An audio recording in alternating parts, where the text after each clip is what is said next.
Graça e a paz do Senhor, meus irmãos. Eu convido você à leitura do texto bíblico no livro de Ruth, no capítulo 2, versículo 10 ao versículo 12, que nos dizem assim: Então ela, inclinando-se, rosto em terra, lhe disse: Como é que me favorecestes e fazes caso de mim, sendo eu estrangeira?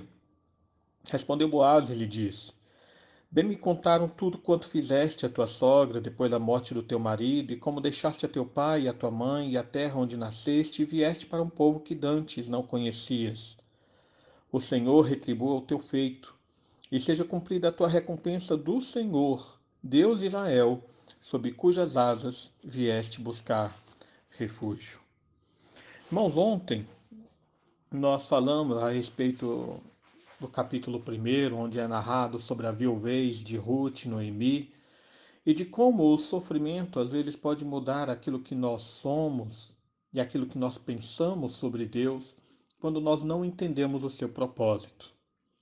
Nessa narrativa de hoje, nós vemos Ruth saindo ao campo para buscar alimento. Ela, conforme diz o versículo 3, entra por acaso na eira ali de Boaz, no campo de Boaz, por casualidade, e ao saber quem ela é, Boaz então demonstra um favor e uma graça por ela. E eu gostaria de, nessa narrativa então, pegarmos dois ensinos a respeito da graça divina. Primeiro, irmãos, que a graça surpreende. Ruth, ela expressa essa surpresa dizendo: Como é que me favorecestes e fazes caso de mim, sendo eu estrangeira? Irmãos, a graça surpreende porque nós não entendemos, muitas vezes no momento, qual é o propósito dessa graça. A história de Ruth demonstra como a misericórdia de Deus alcança aquelas pessoas que inicialmente são indignas. Como diz Ruth aqui, por que está me favorecendo?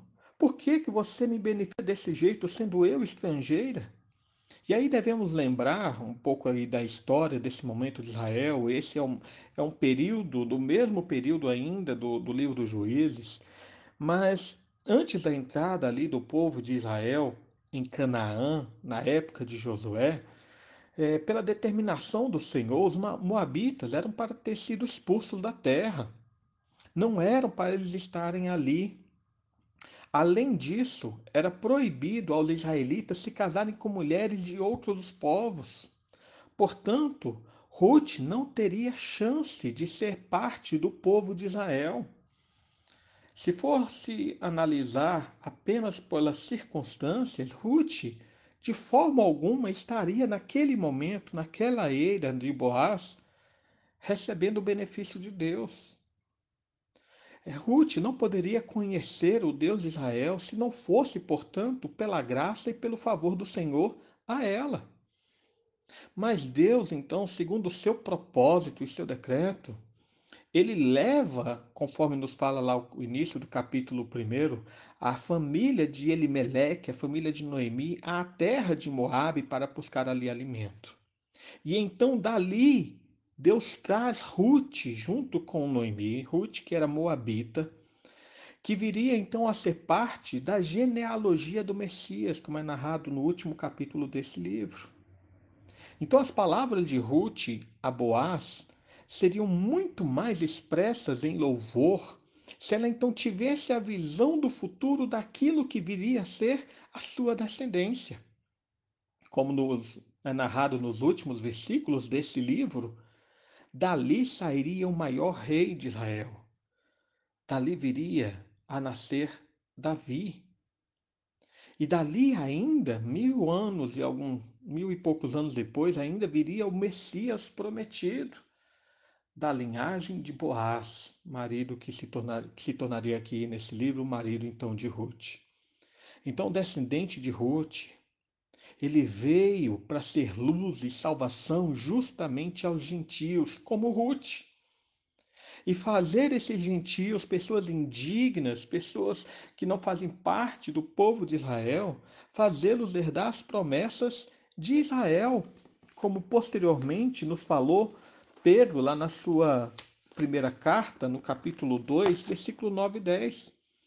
ao dizer ali aos crentes gentios, os gentios convertidos à igreja, ele fala: vós, porém, sois raça eleita, sacerdócio real, nação santa, povo de propriedade exclusiva de Deus, a fim de proclamar as virtudes daquele que vos chamou das trevas para a sua maravilhosa luz.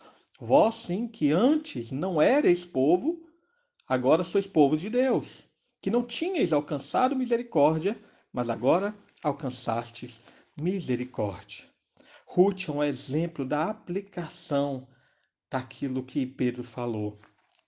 Era uma, era uma pessoa que estava nas trevas, em povo que vivia nas trevas, povo que vivia sob o domínio de Satanás e que foi trazido para um povo da maravilhosa luz de Deus. Um povo que não era eleito, mas ela se tornou eleita. Um povo que estava longe de Deus, mas que foi aproximado de Deus e se tornou, portanto, propriedade exclusiva de Deus. Um povo que não tinha misericórdia e agora alcançou misericórdia. Ruth se torna um exemplo da graça de Deus a favorecendo, surpreendendo, porque era algo que ela não poderia esperar. Assim, como Paulo dá um exemplo também em Romanos capítulo 11, Ruth, ela é o exemplo daquele ramo que foi enxertado na oliveira, que é Cristo. Mas um outro ensino que podemos tirar aqui é que a graça, além de surpreender, a graça também retribui. Versículo 12. O Senhor retribua o teu feito, né? E lá no final fala, e seja cumprida a recompensa do Senhor Deus de Israel, sob cujas asas buscaste refúgio. As palavras de Boaz a Ruth aqui continuam nessa demonstração da graça divina, porque no propósito divino, o Senhor traz Ruth ao povo de Israel e ainda a beneficia. Não bastasse a bênção do Senhor em trazer Ruth para fazer parte do povo salvo, Deus ainda retribui com mais bênçãos a vida de Ruth. E isso é interessante porque nós vemos lá em Isaías capítulo 56, um profeta que viria anos depois ainda de Ruth, né? Um profeta que haveria ainda de falar sobre isso. Mas Isaías, em capítulo 56, versículo 5, ele nos traz uma promessa de bênção aos estrangeiros que buscam o Senhor. Ele fala: darei na minha casa e dentro dos meus muros um memorial e um nome melhor do que filhos e filhas. O nome eterno darei a cada um deles, que nunca se apagará. Isaías, ele promete a retribuição da graça àqueles que eram indignos, dando uma herança de um novo nome. E aqui é interessante nós lembrarmos da questão do nome, do qual Noemi citou lá no final do capítulo 1 que nós meditamos ontem. Mas além disso, a herança que a graça retribui também é uma herança da presença, da alegria e do perdão, quando ainda no texto de Isaías, capítulo 56, no versículo 7, ele diz: também os levarei ao meu santo monte e os alegrarei na minha casa de oração. Os seus holocaustos, os seus sacrifícios serão aceitos no meu altar, porque a minha casa será chamada casa de oração para todos os povos.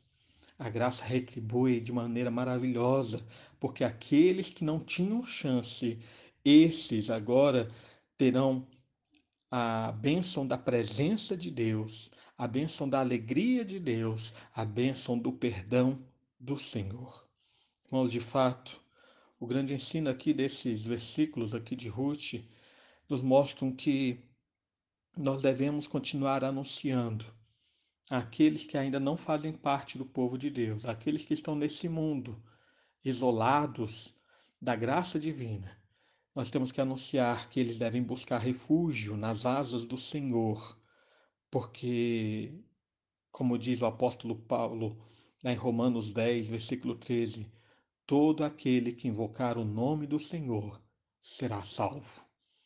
A bênção que o Senhor demonstrou a Ruth, alguém que não era povo se tornou povo de Deus. Alguém que não tinha a herança de Deus passou a receber a retribuição da graça. A ter um nome dentre, não apenas um nome dentre o povo de Deus, mas um nome na própria genealogia do Messias. É uma bênção que nós podemos anunciar da salvação a esse mundo perdido. De agora, sermos filhos e filhas de Deus. Que o Senhor nos abençoe. Oremos. Pai amado, mais uma vez nos colocamos diante de Ti. Agradeço por Tua obra, Teu cuidado sobre a nossa vida. Por Tua graça, Senhor, que nos alcançou, sendo nós indignos, imperfeitos e falhos, sendo nós pecadores. Porque se demonstrou em nós, ó Pai, o Teu grande amor, pelo fato de ter o Teu Filho morrido por nós enquanto nós somos ainda pecadores, enquanto estávamos debaixo da Tua ira, e agora recebemos o Teu amor, o Teu perdão. Abençoa, Senhor, o teu povo espalhado pela face da terra, que continue anunciando àqueles que buscam refúgio no Senhor. Esses serão aceitos e recebidos, porque é a graça que os traz na tua presença. Vivifica o teu povo, fortalece o teu povo. É o que nós pedimos em nome de Jesus. Amém.